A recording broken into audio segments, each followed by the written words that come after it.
So hi guys, ngayon magpapalit tayo ng ignition switch ng Raider F5 kasi yung sa akin sira na. So ito ipapalit natin, anti-thief na ignition switch ng Raider F5. Ayan.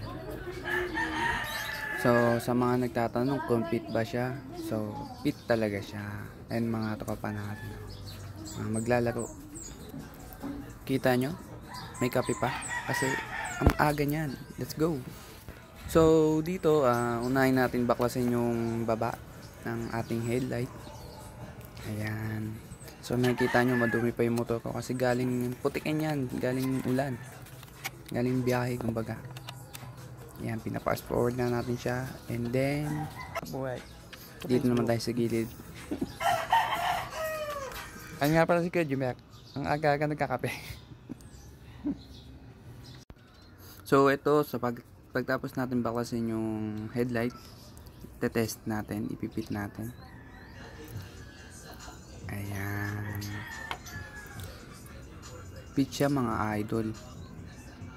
So magulo lang talaga camera natin dahil isang kamay lang gamit natin nung pinipit natin siya. Ayan. Di ba? Ganda. Stick. Lupit. So yan. Para sa mga nagtatanong kung fit ba siya, fit na fit. Then yung socket niya parehas din ng stock, no? Ayan, same na same.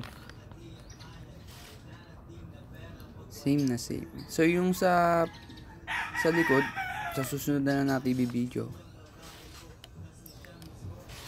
Ayan. Gamit ka lang ng allen na susukat dun sa ilalim ng ignition switch. Dalawa lang naman yan. So, ayan, itatry na natin siya. Ayan. So, smooth na smooth, di rin nababaklas yung ating susi, hindi natatanggal. Then, ayan siya kung paano gamitin. Sa mga gustong mag-Raider F5 switch. So, yung sa likod, sa susunod na natin bibideo pag ano. May pre-time na ulit tayo. Yun lang. Thank you for watching.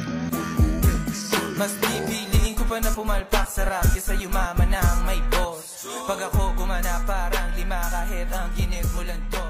Nilagyan ng pinis pati to.